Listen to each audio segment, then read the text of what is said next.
The neighbors thought they knew who held the power in their community. They thought rules and intimidation could silence anyone who didn't fit their narrow image of belonging. So when the HOA decided my wife was out of line, they didn't just write letters or issue warnings, they called the police. To them, she was just another woman to bully, another family to control.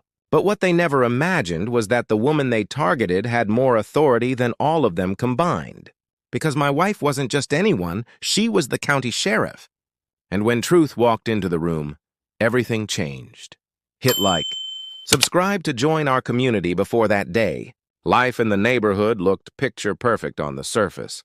Freshly cut lawns, neat mailboxes, and carefully written HOA guidelines that promised harmony. But beneath the polished image, the reality was far less welcoming, especially for families who didn't look like everyone else. My wife and I had moved into the community for peace, safety, and the kind of home where our kids could ride their bikes without worry. On the outside, it seemed like the right choice. On the inside, the whispers started almost immediately. They said her car didn't fit in. They claimed our kids were too loud. Letters from the HOA arrived more often than birthday cards, filled with petty rules and thinly veiled hostility. It was never about grass length or garbage bins. It was about us. The message was clear. We didn't belong, and they were determined to remind us of it. But here's the thing. My wife never showed anger. She carried herself with calm strength, the kind that made others wonder what she was hiding.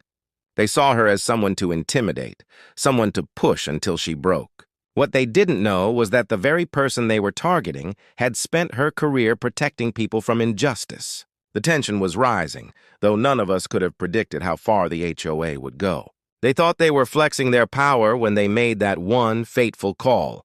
But little did they know. The person they were trying to humiliate was the one woman who could shatter their arrogance with a single truth. It started with the kind of harassment most people would dismiss as rules are rules. A notice about the color of our front door, a warning about our kids leaving bicycles on the driveway, another about unapproved landscaping, because my wife had planted flowers that weren't in the HOA's narrow list of acceptable plants. Each letter carried the same undertone. It wasn't about rules. It was about control. And in a neighborhood where we were one of the few families of color, the pattern was impossible to ignore. At first, we shrugged it off, hoping that staying quiet would make it stop. But silence only made them bolder. "Soon," neighbors whispered when my wife walked by, their voices dripping with condescension. "Some people just don't know how things work here." Small slights became daily reminders that we weren't welcome. And while my wife wore her calm mask, I could see the toll it took. The heavy exhale when another letter appeared, the faint hesitation before walking outside. The breaking point came over something so small it would have been laughable if it weren't so cruel, a claim that our trash bin had been left out too long. The HOA treated it like a crime scene. They didn't just issue a fine, they called a meeting, shaming us as if we were breaking the very fabric of the community. But still my wife remained composed. She knew better than to fight fire with fire. Then came the moment that shifted everything. The HOA, unsatisfied with fines and warnings, decided to escalate. They filed a formal complaint and called the police, framing my wife as uncooperative and a disturbance. Their arrogance blinded them. They assumed she would cower under the flashing lights, that the sight of officers at our door would finally break her spirit. When the squad car pulled up, neighbors peeked through their blinds, eager to witness the spectacle. To them, this was entertainment, a show of power to put us in our place. And for a moment, my heart sank. I thought of our kids, of how they would see their mother treated as a criminal in her own home. The air felt heavy with the weight of history, of all the times families like ours had been painted as problems instead of people.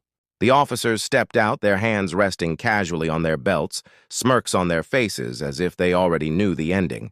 But what they didn't know was that they were about to meet someone far more powerful than they ever imagined. My wife wasn't just another target.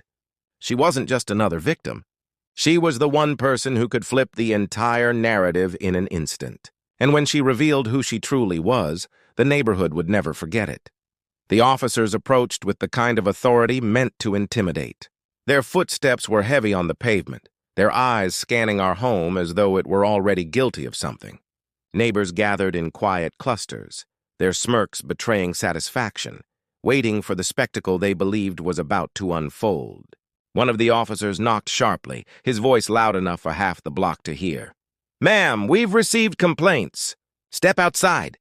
The HOA president stood nearby, arms crossed, a smug smile spreading wider with every second. To them, this was the moment of victory, proof that their power could bend anyone, even us, into submission. My wife opened the door slowly, her face calm, her posture steady.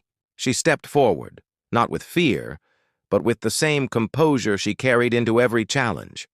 For a moment, the crowd mistook her silence for surrender. They thought she was cornered. They thought she was beaten.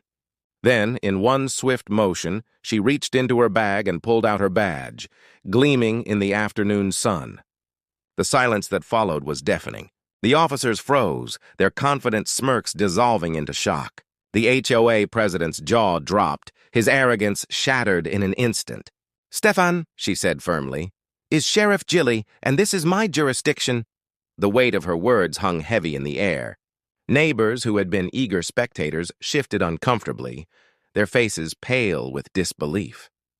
The same officers who had walked in with casual dominance now stood speechless, realizing they had been called to intimidate the very person who outranked them.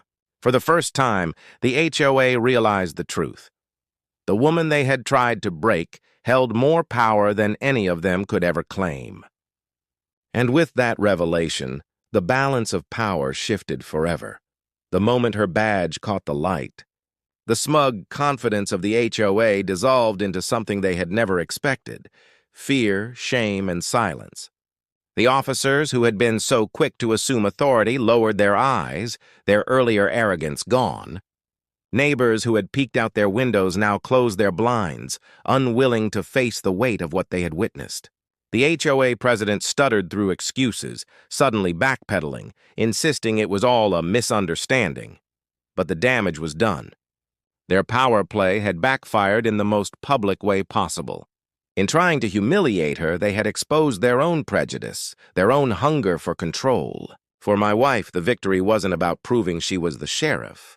It was about reclaiming dignity, not just for herself, but for every person who has been unfairly judged, mocked, or cornered simply for being different.